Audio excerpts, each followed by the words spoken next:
जय श्री कृष्णा। आइए सुनते हैं भाद्रपद संकष्टी चतुर्थी व्रत कथा एवं पूजन विधि। राजा नल की कथा। पार्वती जी ने गणेश जी से पूछा कि हे पुत्र, भादो कृष्ण चतुर्थी को संकट नाशक चतुर्थी कहा गया है, अतः उस दिन का व्रत किस प्रकार किया जाता है, मुझसे समझा कर कहिए। गणेश जी ने कहा, हे माता, भादो कृष्ण में चतुर्थी सब संकटों की नाशक, विविध फलदायक एवं संपूर्ण सिद्धियों को देने वाली है। पूर्व वर्णित विधि से ही पूजन करना चाहिए। हे पार्वती, इस व्रत में आहार संबंधी कुछ विशेषताएं हैं, उन्हें बतला रहा हूँ। श्री कृष्ण जी कहते हैं कि हे युधिष्ठिर, पुत्र की ऐसी बात सुनकर पार्वती जी ने उनसे पूछा कि आहार एवं पूजन में क्या विशेषता है, उसे कहिए। गणेश जी ने कहा कि गुरु द्वारा वर्णित प्रणाली से इस दिन भक्ति भाव से पूजन करें। चतुर्थी के दिन प्रातः नित्य कर्म से निवृत्त हो तो व्रत का संकल्प करें। तत्पश्चात रात्रि में पूजन और कथा श्रवण करें। पूर्व काल में नल नामक एक पुण्यात्मा और यशस्वी राजा हुए। उनकी रूपशालिनी रानी दमयंती नाम से प्रसिद्ध थी।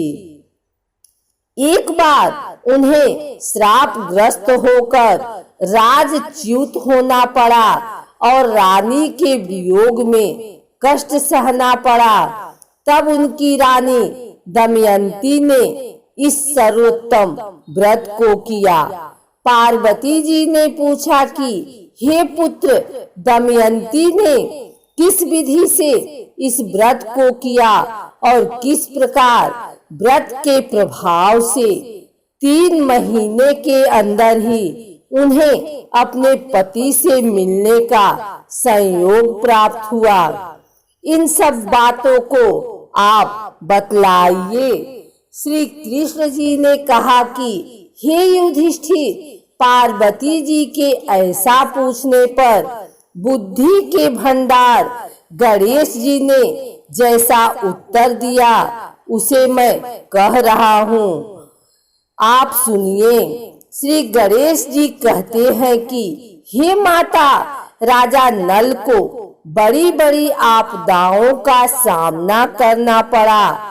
हाथी खाने से हाथी और घुड़साल से घोड़ों का अपहरण हो गया।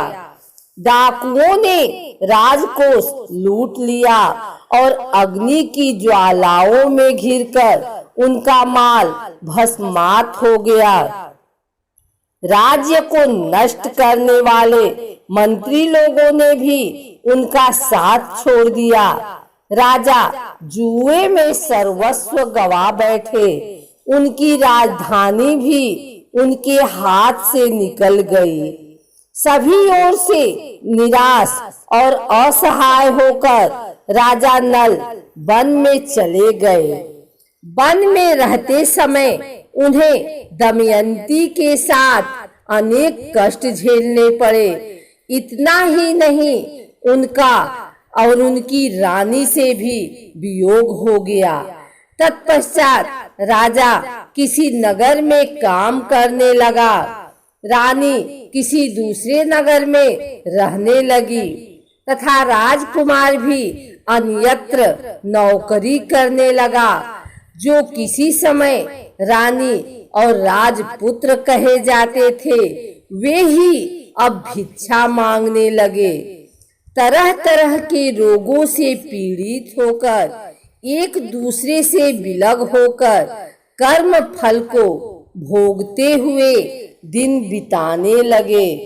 एक समय की बात है कि वन में भटकते हुए दमयंती ने महर्षि शरभंग के दर्शन किए। उसने उनके पैरों पर नतमस्तक हो हाथ जोड़कर कहा। दमयंती ने पूछा कि हे ऋषिराज, मेरा अपने पति से कब मिलन होगा? मेरा भाग्य कब लौटेगा? हे मुनिवर, आप निश्चित रूप से बतलाइए। श्री कृष्ण जी कहते हैं कि दमयंती का यह उत्तम प्रश्न सुनकर शरभंग मुनि ने कहा कि हे दमयंती, मैं तुम्हारे कल्याण की बात बता रहा हूँ, सुनो। इससे घोर संकट का नाश होता है। यह सब कामनाएं पूर्ण करने वाला एवं शुभदायक है। भादो मास की कृष्ण चतुर्थी संकट नाशन कही गई है। इस दिन नर नारियों को एकदम गजानन की पूजा करनी चाहिए। विधि पूर्वक व्रत एवं पूजन करने से ही हे रानी, तुम्हारी संपूर्ण इच्छाएं पूरी होंगी। 7 महीने के अंदर ही तुम्हारा पति से मिलन होगा। यह बात निश्चय पूर्वक कहता हूँ।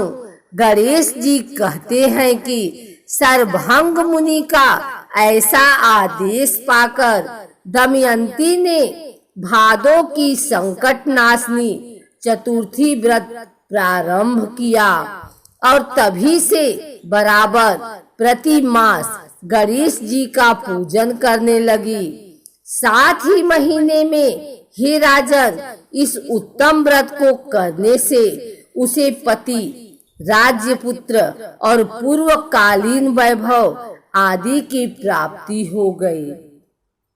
श्री कृष्ण जी कहते हैं कि हे पृथा पुत्र युधिष्ठिर, इसी प्रकार इस व्रत को करने से आपको भी राज्य की प्राप्ति होगी और आपके सभी शत्रुओं का नाश होगा। यह निश्चय है।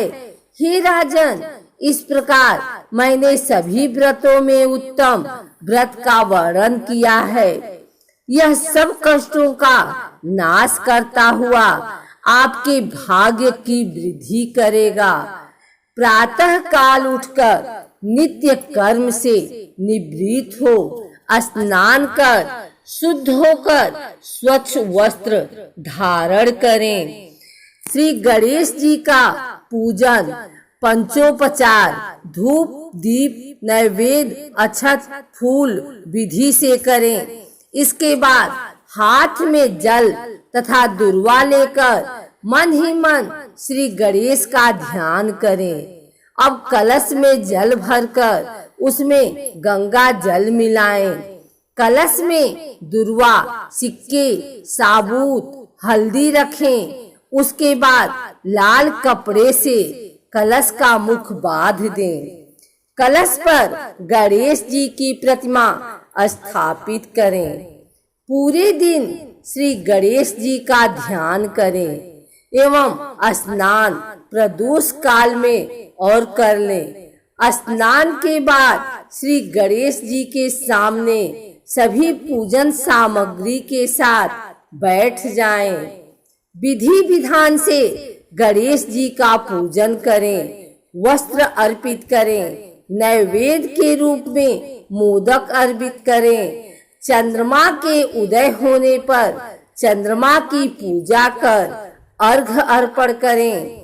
उसके बाद गणेश चतुर्थी की कथा सुने अथवा सुनाएं। तत्पश्चात गणेश जी की आरती करें। भोजन के रूप में केवल मोदक ही ग्रहण करें।